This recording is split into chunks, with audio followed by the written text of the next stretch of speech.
I saw you in SPL. You had Blissey in on Starmie, switched to Zapdos, and got Thunderwaved. Nice use of common sense, you tryhard.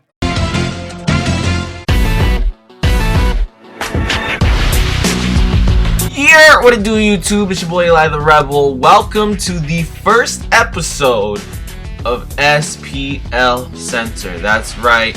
Your boy Eli the Rebel, host of the SPL Center, is one of 4 SPL D-League analysts. Shuckle King, Shroom Raver, Poke Professor Val, all 4 of us are going to be providing you guys content throughout the week leading up to SPL D-League Battle. Although I don't have the other 3 analysts with me today, we will all be posting content specifically with me.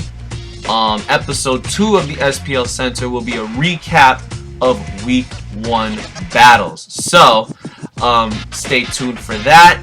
I'll be going over the post-draft power rankings based on the way I see fit today. So if you haven't seen everybody's draft, I want you to go ahead and click the link in the description, click the iCard. There's 12 teams, so let's get right into Team 12. Now, unfortunately, I have to place a team in the 12th spot, and that team's going to be the Appalachia Appletons, coached by Dapper Snapper, representing everyone over in UNPL. So, I mean, I forgot to highlight the Terra Caps on this, but Halucha and Armor Rouge are the 2 Terra Caps for this Psychic Terrain team. And Psychic Terrain, well, it's just one of those things where it's like Psychic Terrain teams are gimmicky, right? But at the same time, in my personal opinion, they're the best kind of teams for Deoxys speed to thrive. Yes, the 180 speed is fantastic, don't get me wrong, but the damage output, like, neither of your attacking stats are above 100, so to have Psychic Terrain boost your Psycho boosts and whatnot is very, very vital.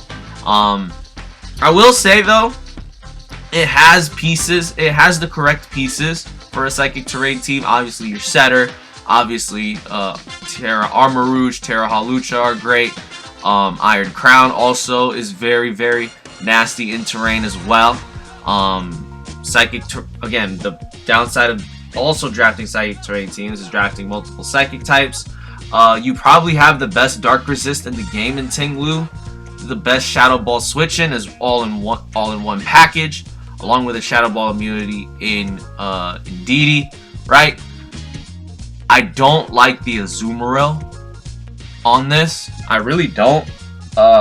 Simply because Araquanid fills that void, plus gets you webs on top of that. Webs enabling, you know, the semi-slow threats. We're looking at you, Armor Rouge. We're looking at you, Iron Crown. Okay? So I would like to see Azumarill. Again, I don't really... How much is Poltegeist? Poltegeist. How much are you? While we're at it. Bear with me. Oregon Z. Poltegeist is 4 points with 6 to Terra. If you could change the Azumarill to that would make this more nasty than it already is. You're already going Psychic Terrain. Don't try to make it, you know, a balancy, bulky offense team. Just go make it offensive. Heck, make it hyper offensive. You know, use that to your advantage in a sense. Like embrace the fact that it's a Psychic Terrain team at this point. That's where I'm getting at. That's why this is going to be Team 12 of 12. Because again, Psychic Terrain is too gimmicky, but a good pilot can overcome those challenges. Alright, the next team that we're going to be looking at here in 11th is Nova Blader of the Bermuda Ekleons. With this Sun team, the Terra captains are Sandy Shocks, Terra Rhydon, and Terra Blossom. Listen. This team has the potential to do nasty things. It's just like, again, Sun is in its own way, its own gimmick. It's the least gimmicky out of the 4 weathers, but it's still a gimmick regardless, right? Because you have to get the sun up at the right time, and all that nonsense, right? Obviously, it's less gimmicky than Psychic Terrain. However, Sun has been the best weather this generation, and we've been playing this generation for multiple years now. We know what works. We know what doesn't work. You know what works is Terra Venu in the Sun, but Nova didn't go that route, and instead went Terra Blossom and regular Rillaboom as your grass types.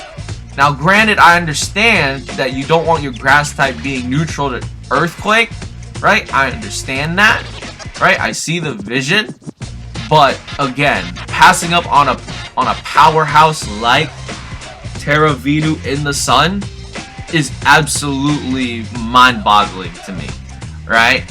And I only say this because there's a coach in this D-League that has cooked me with Torkoal Walking Wake Terra Venu in the Sun. We'll get to that person in a bit. However, the poison type that you did end up getting, Alolan Muck, really nice. Really nice. This thing is annoying to an extent. Just being a fat AV user, knocking off, poison touching, blah blah blah blah blah. But I'm ranking this based on if you were to give these teams to an average draft player, what are they gonna do with them? And my answer to you is that they're going to struggle with this kind of team because it's really bases on, you know, let me click this move and sack it, let me click and then let me sack this one. Like, you're playing a sack race with this team. You know, that's the problem with weather for Draft League, is like, yeah, it teaches you how to preserve certain pieces and whatnot, but you're also playing the sack race, which I wouldn't wish on anybody. So again, this is just the way the team is structured. Obviously, Nova is probably one of the better coaches in this league. I mean, the guy just freaking, you know, won a league championship with mono fighting. Okay, Nova can make anything work. I see no problems with Nova running this kind of team. It's just like the team itself, to me, there's 10 better teams than this. There are, and we're getting into one right now. Alright, in the 10th spot, we got the LA Flame Charge, the Los Angeles Flame Charge, coached by Kaz Shiro. Kaz the Weeb and Shiro have drafted this, Actually, to be honest, the Tyranitar was the last pick for their team, so actually Sand is a luxury pick, to be quite honest. The reason why this is ranked higher than Nova's Sun team is, like, the way Nova's Sun team is structured, you're going to bring Sun most weeks, whether you like it or not, whereas this has, as I mentioned, the luxury to bring Sand, right? However, bringing Sand is going to be the bane of your existence, because that takes up 2 out of your 6 spots for your team, and you already have things like Gouging Fire, Torn, and Ogerpon Wellspring at your disposal. That means things like Empoleon, Zapdos G, and G Weezing are going to be fighting for playing time on this team, unfortunately. The Terra captains on this team should be the two, no. It's Terra Vikavolt and Espeon. So no Terra Sylveon. No Terra Sylveon. I thought it was Terra Sylveon, but I was completely mistaken. Now, some people are probably bashing me in the comments somewhere that this team should be higher and whatnot. But again, like, you're okay. It does it pass the eye test, kind of, right? Like, I would argue that like the first two teams that we talked about passed the eye test better than this one. However, this does check boxes. This checks more boxes, specifically with the EVs getting, you know, now you have double Wish. Wish isn't as reliable this gen, the way how like power crept and offensive this is. But you have two Wish Passers, checks that box for sure. So yeah, and in terms of like a sand team, it does check the boxes in a sense that you have probably one of the best fighting resists out in G Weezing. You have a water absorb mon in Ogerpon Wellspring. So you know, the pieces for the sand core are there, don't get me wrong. But again, like, this team just lacks an identity of what it wants to do, right? Does it want to bring sand? Does it want to just bring, you know, webs, right?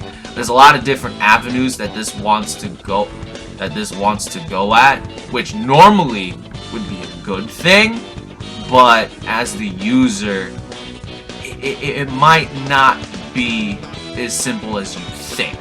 You give this team to an average draft league player, they will struggle because they're gonna have a tough time, you know, bringing sand to the right matchup, bringing webs to the right matchup. You know, there's just a lot going on, and you don't know what to do with it, unfortunately. Alright, next we got Talonmaster J in 9th place. The Atlanta Talonflames started the draft off with, they started off with base 87, 86 speed, and ended with base 87 speed. They went Great Tusk, Hisui, and Samurott in the beginning.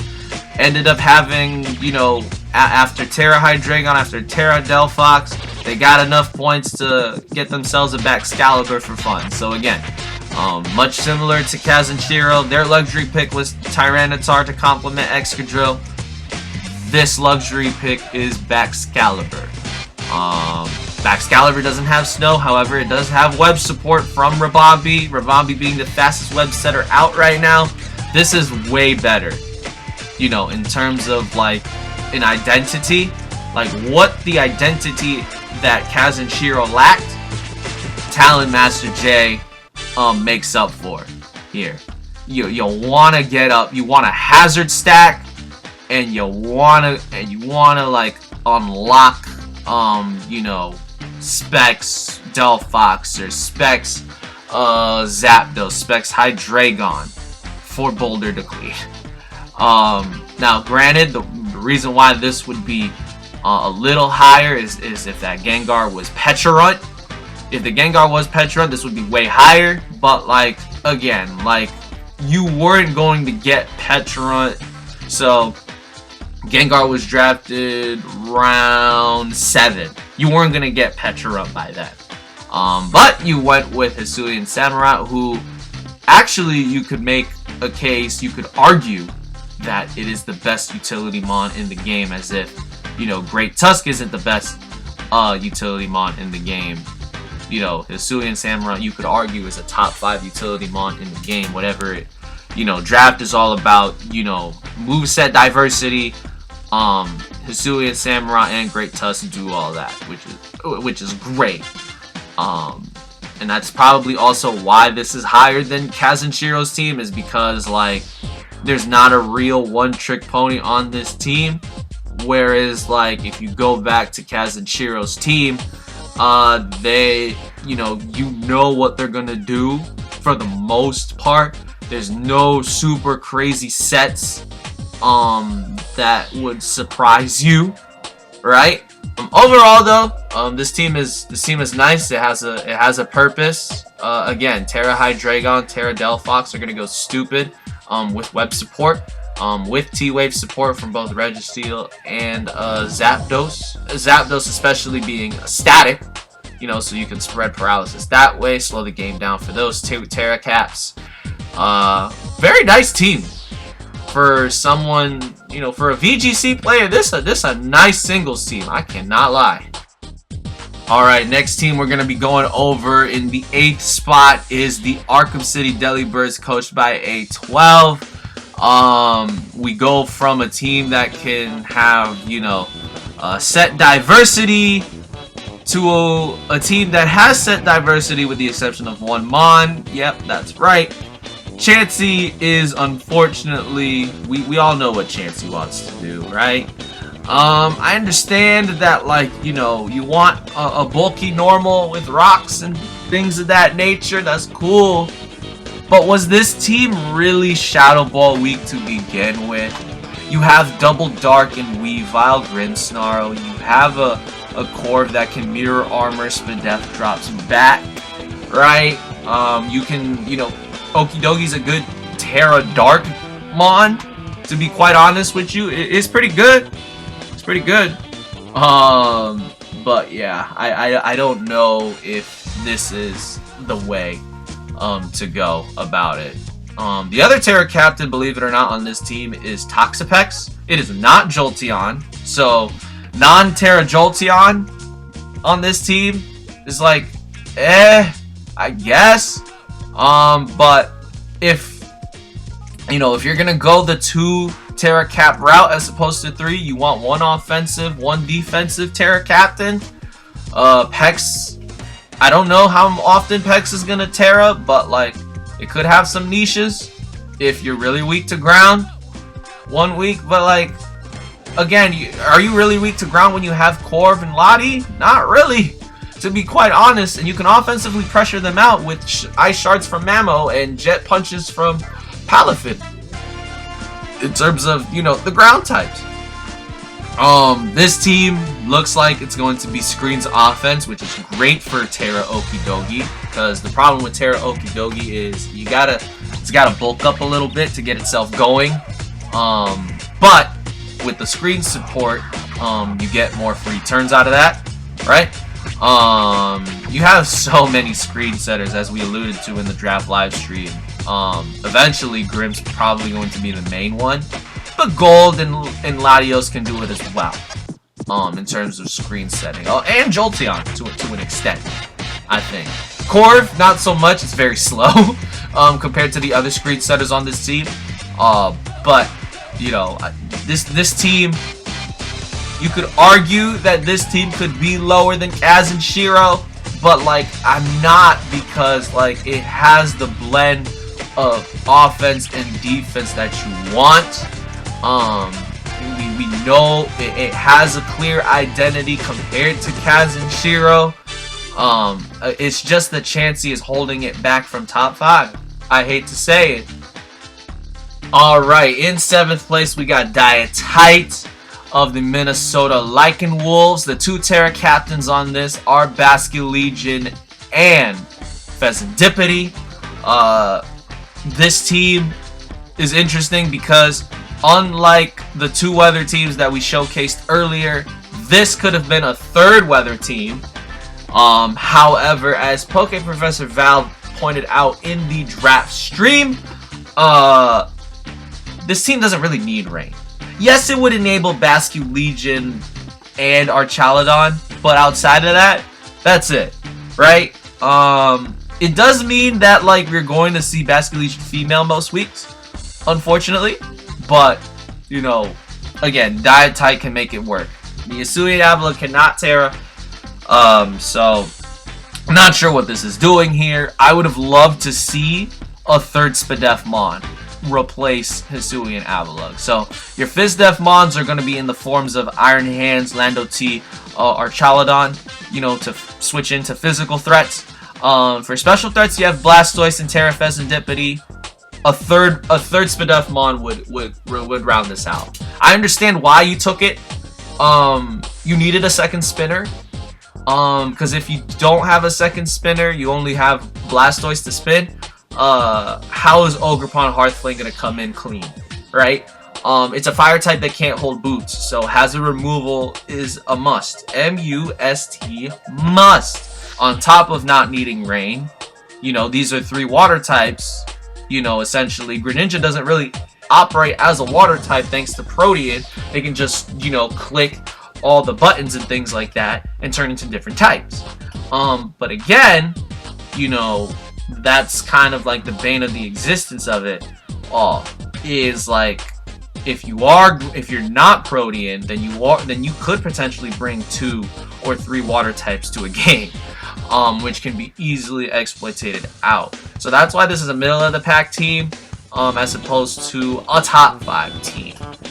Still a very nice team with all the momentum and all the hazards that you got going for yourself. You're asking Greninja to win you a lot of games. Alright, the next team we're going to be looking at is Standard VR of the Kansas City Kirums. We got the Terra Rhyperior and the Terra Shaman with this. Makes sense for Rhyperior especially, because all those weaknesses being a ground rock type are fixed by Terra, and Shaman is your defensive cap for emergency situations. So it's built similar to the you know, A12's team that finished 8th. It's just that the difference between this and A12s is that, like, obviously there's no Chansey. So, you know, you don't have really... I mean, I guess you have Hitmontop as your one-trick pony to, you know, to spin and whatnot. But even then, sometimes it can bulk up and has all the priority that it has after said bulk up, in a sense, right? This is the team that has Pecharunt. It drafted Pecharunt round 2. So the core in this is, you know, Roaring Moon, Pecharunt, Enamorous Eye. I have a much similar core in LGA, but my poison type is Vileplume. Enamorous Eye, for some reason, really likes dark types. For some reason, like dark types, a really strong dark type breaker / cleaner. You pair that with Enamorous, and for some reason they just go hand in hand. Really?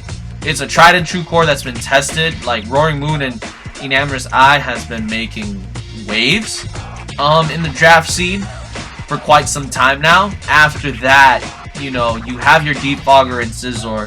You kind of got a last minute spinner and Hitmontop. So your hazard control is like meh, whatever. What's really holding this team back, like, again, it's in the middle because it all depends on, you know, what Mew wants to do.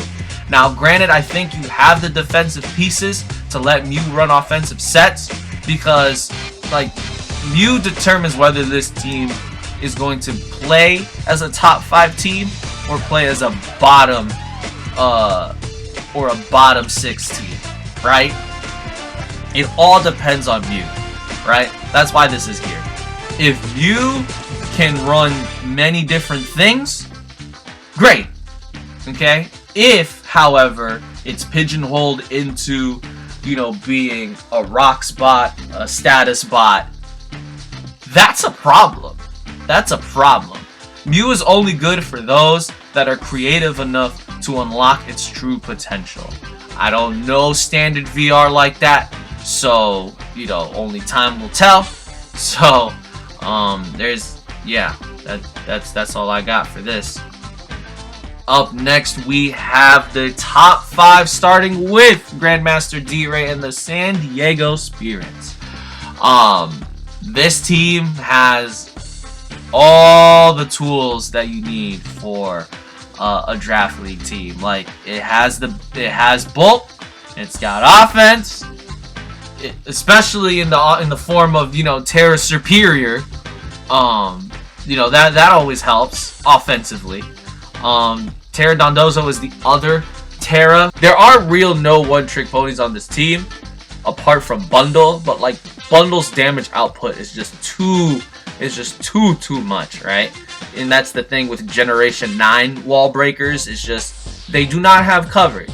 But what they lack in coverage, they make up for in damage output.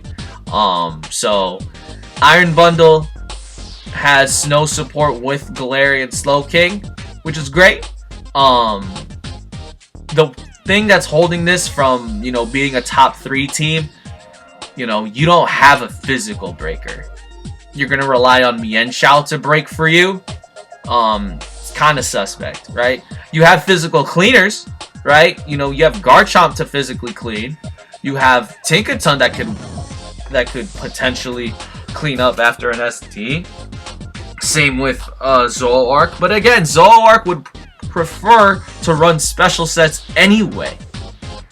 So there's that, right? This team would thrive in metas that are much slower paced than Gen 9s, right?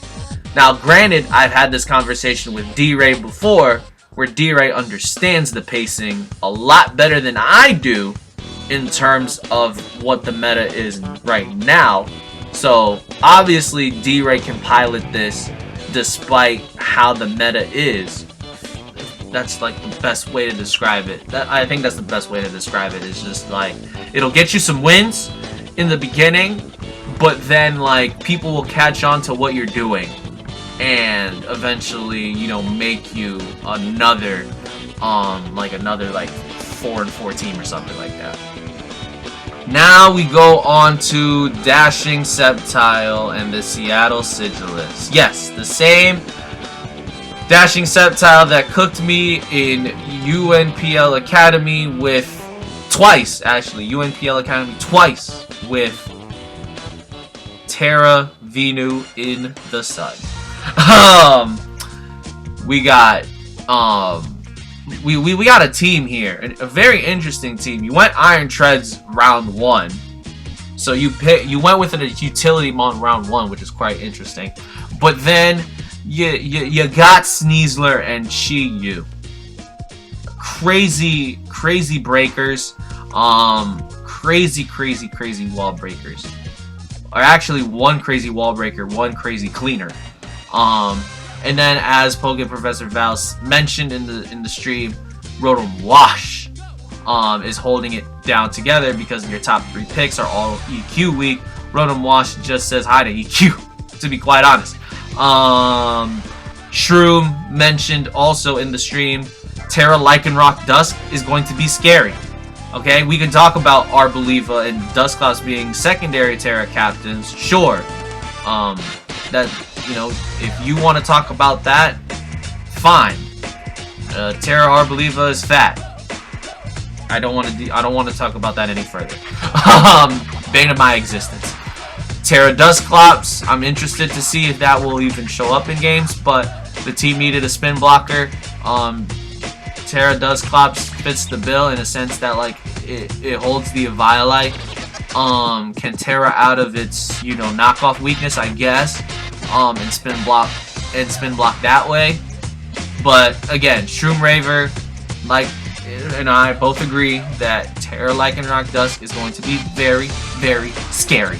And then when you pair it with slow momentum in Rotom Wash, Deoxys Defense Clefable to enable Chi-Yu, Lycanroc Dust, Sneasler. Oh, did I forget to mention there's a whole Salamence there just whipping its tail over there? Just tail whipping over there on the right hand side?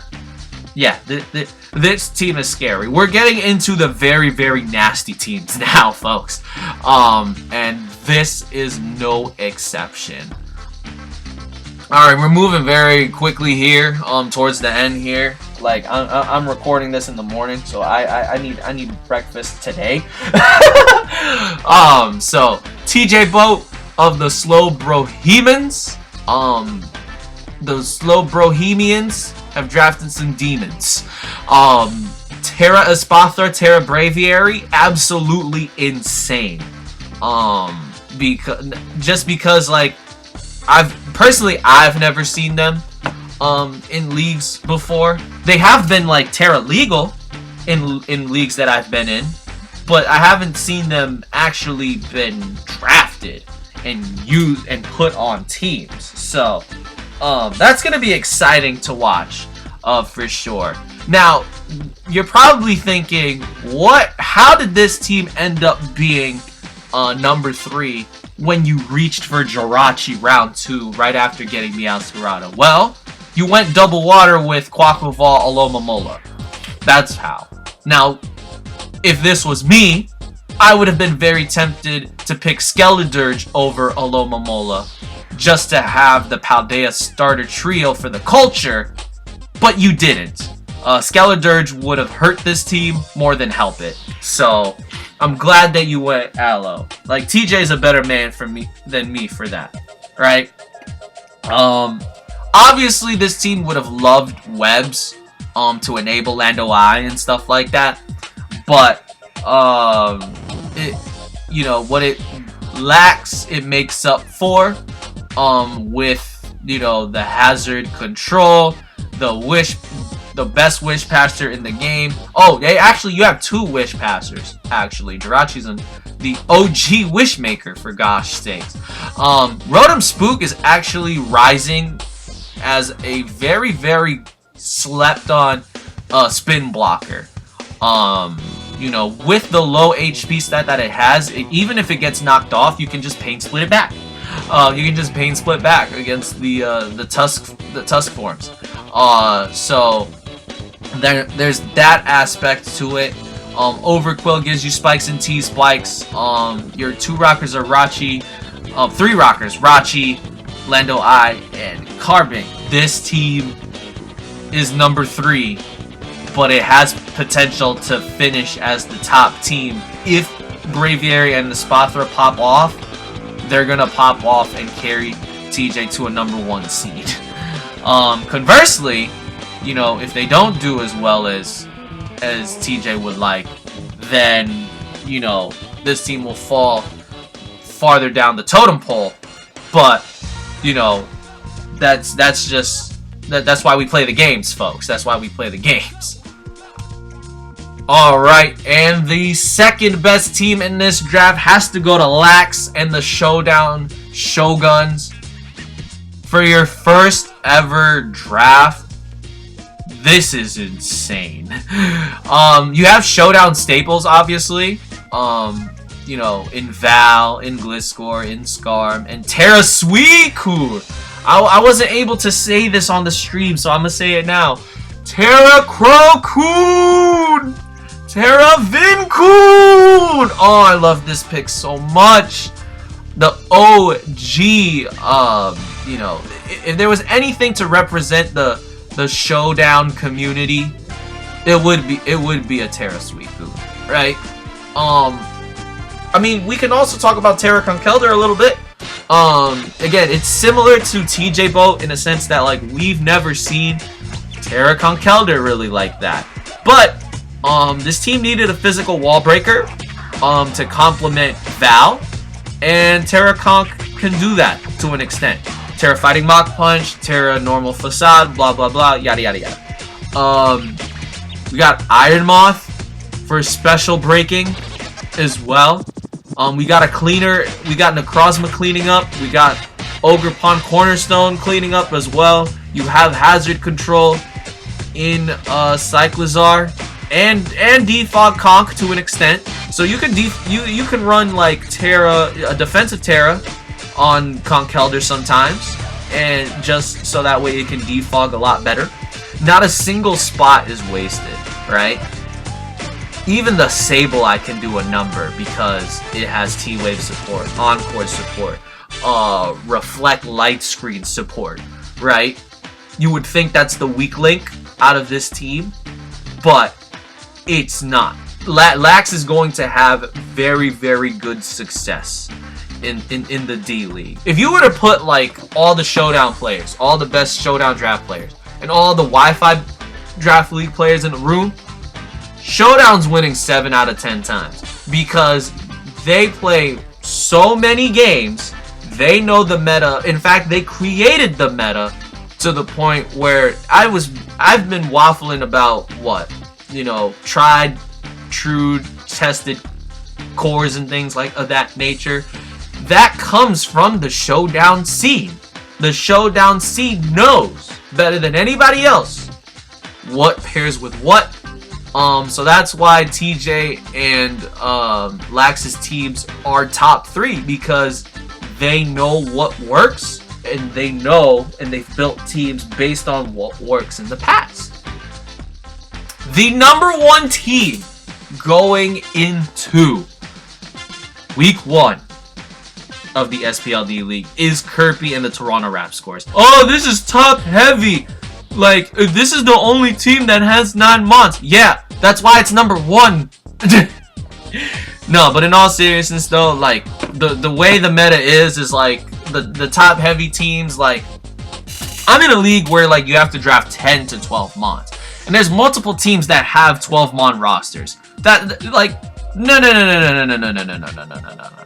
You're drafting mons for the sake of having said mon. No. That's not how this works. You spend your points as much as possible.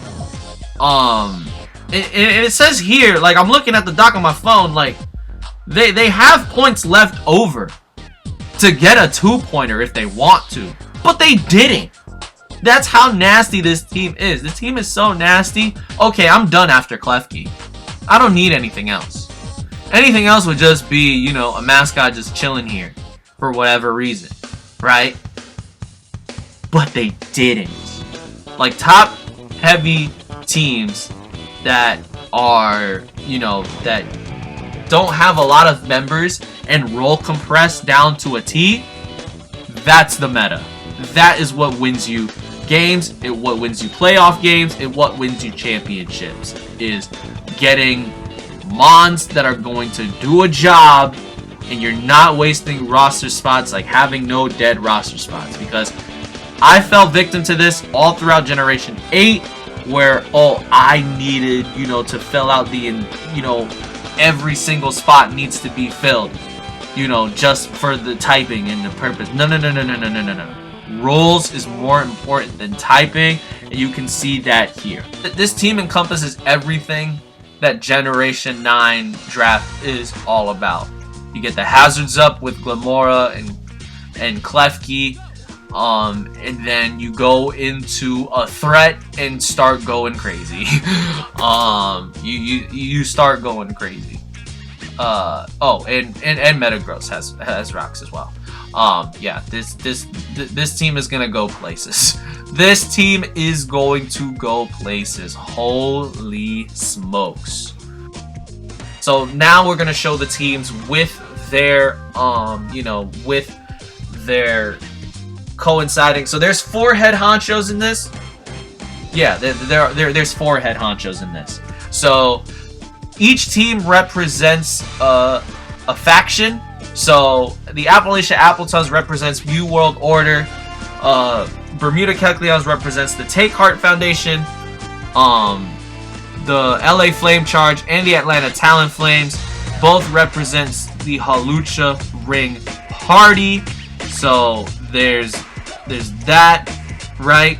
We go into the second wave with Arkham City Delibirds representing New World Order. Minnesota Lycan Wolves representing Halucha Ring Party. Standard VR Kansas City Heroes representing the Take Heart Foundation. And the San Diego Spirits representing New World Order. Which leaves me to this. Galarian Nation representing 3 out of the top 4 is absolutely mind-boggling to me. Like, once I realized what faction each team has, it's just like, what? Hello? This is insane. Obviously, TJ representing the last Take Heart member. So, if we were to rank factions right now, I would say Halucha Ring Party finishes 4th, unfortunately. But then it goes New World Order 3, Take Heart Foundation 2, and obviously Galarian Nation 1. I'm not sure how this came about. Not sure how this happened. A lot of people are gonna flame me for putting Kirby at 1 because, you know, I just realized this myself. You know, oh, this team doesn't have a hazard removal. Why, you know, why is this ranked number 1? And for that I say, like, you know, an offensive meta isn't concerned with wasting your turn to spin, wasting your turn to default. We can talk about this as much as we want on paper, but the games get played on Sundays. So with that, it's been your boy Eli the Rebel. I will catch you guys on week 1. Yeah, catch you guys later. Peace!